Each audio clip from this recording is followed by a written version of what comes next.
नमस्कार, मैं हूं डॉक्टर अंकित। इस वीडियो में मैं आपको ये बताऊंगा कि हेयर ट्रांसप्लांट के दौरान एक अच्छी टीम की क्या आवश्यकता होती है और क्या महत्व होता है। क्यों हमें हेयर ट्रांसप्लांट में स्किलफुल, अच्छे ट्रेन लोगों की आवश्यकता होती है।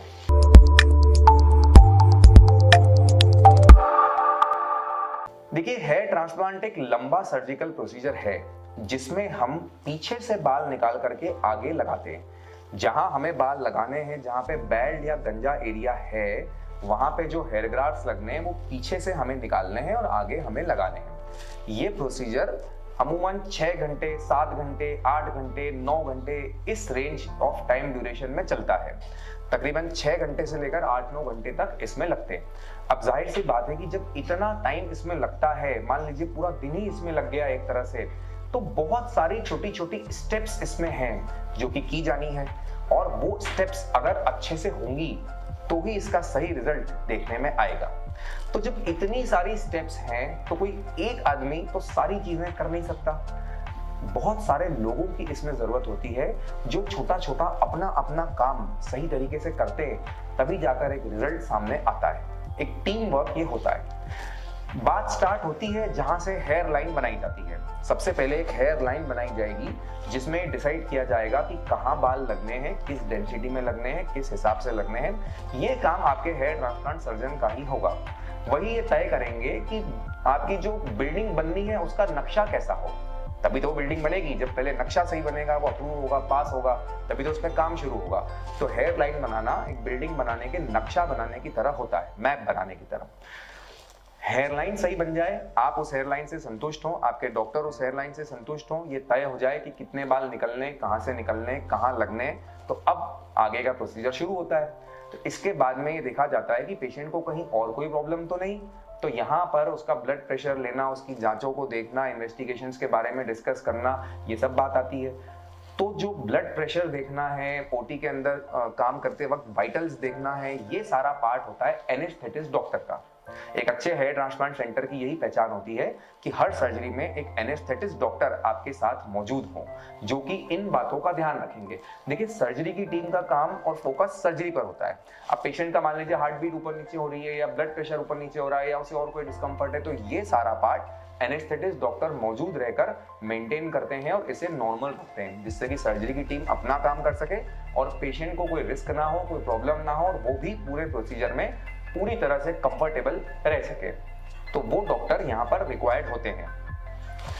इसके बाद जब यहाँ पर सुन कर रहे हैं तो बहुत सारे छोटे छोटे वहां पर हम लोकल एनेस्थीसिया के इंजेक्शन दे रहे हैं और वो पार्ट पूरा सुन हो रहा है। तो ये हमें ये ध्यान रखना है कि हमें लिमिटेड टाइम में ज्यादा काम करना है। हमारे पास समय कम है। समय कम क्यों है?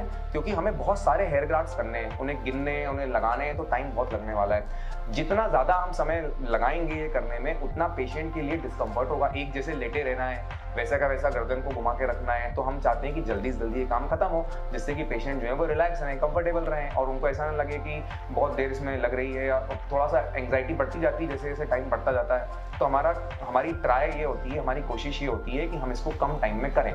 दूसरा फैक्टर ये होता है कि जितनी देर तक प्रोसीजर चलेगा उतनी देर तक आपको सुन रखना पड़ेगा। तो आपको उतनी सुन करने की दवाई ज्यादा पेशेंट को देना पड़ेगी, तो वो भी सही नहीं है। एक दिन में एक पर्टिकुलर, जैसे किसी का बॉडी वेट के हिसाब से देखें, हम 65 किलो, 70 किलो या 75 किलो का कोई पेशेंट है, तो उसके बॉडी वेट के हिसाब से आप उसे 24 घंटे में कितनी दवाई की मात्रा दे सकते हैं सुन करने की, ये भी तो हमें देखना पड़ती है। ऐसा नहीं होता कि बस सुन करने की दवाई लगाते जाओ। उसके अपने प्रॉब्लम्स होंगे। अगर जरूरत से ज्यादा ओवरडोज हो जाएगा तो हमें वो ओवरडोज नहीं करना है। इसलिए भी हमें टाइम पे पूरा करना है, बहुत ज्यादा देर सुन नहीं रखना।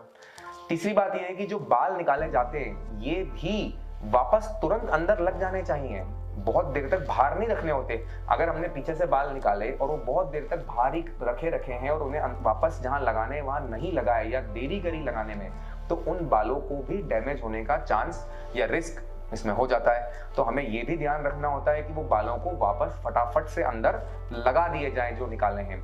इसलिए भी टाइम इंपॉर्टेंट है।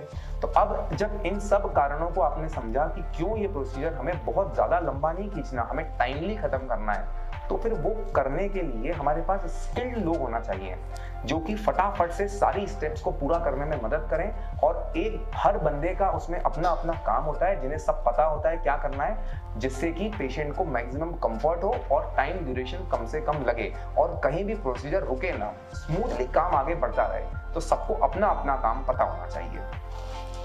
अब बाल निकाल रहे हैं, तो बाल निकालते वक्त वो गिनना जरूरी है कितने निकाले। जैसे मान लीजिए कि आपने शुरू में तय करा कि आपको 5000 या 4000 हेयर ग्राफ्ट्स लगाने हैं, तो ये 4000 हेयर ग्राफ्ट्स को गिनना भी तो पड़ेंगे ना, एक एक करके ही आप गिनेंगे, तो आपको 4000 तक काउंट करना है। तो आपको 2 लोग वहां पर डेडिकेटेड चाहिए जो बाल गिनते हों, तभी तो वो बाल निकालने वाले को बता पाएंगे कि इतने इतने होते जा रहे हैं, आप इस हिसाब से निकालिए। नहीं तो निकालने वाला निकालता जाएगा, उसको फोकस तो निकालने पे, तो बताने वाला भी कोई हो। तो यहाँ पर जब लोग होते हैं वो काम में मदद करने के लिए, तो वो काम एक्यूरेट होता है, सही होता है और क्विकली होता है, फटाफट होता है। इसके बाद अब वो बाल आपने निकाल लिए हैं, अब इन बालों को लगाना है। तो लगाने के लिए वहां पर छेद चाहिए, होल्स चाहिए, जिसमें वो बाल लगाए जाएंगे आगे के एरिया में सर के। तो उन छेदों को बनाते वक्त भी गिनना जरूरी है।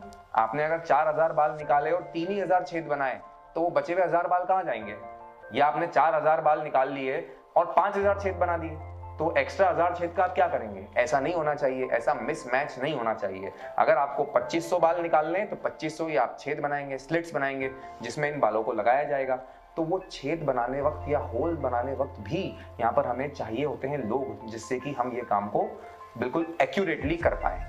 अब जो ये बाल निकले हैं, इनके साथ में ना स्किन निकल के आती है, थोड़ी स्किन टैग्स निकल के आते हैं। उनको हमको जो एक्स्ट्रा टिश्यू आया है बाल के साथ में, उसको साफ करना पड़ता है और फिर हेयर ग्राफ्ट को लगाना पड़ता है। तो वो हेयर ग्राफ्ट्स को वॉश करना होता है, उनका एक्स्ट्रा टिश्यू हटाना होता है और उनको हमें जमाना होता है कि कौन से हेयर ग्राफ्ट में 1 बाल है, किसी में 2 है, किसी में 3 है, किसी में 4 है।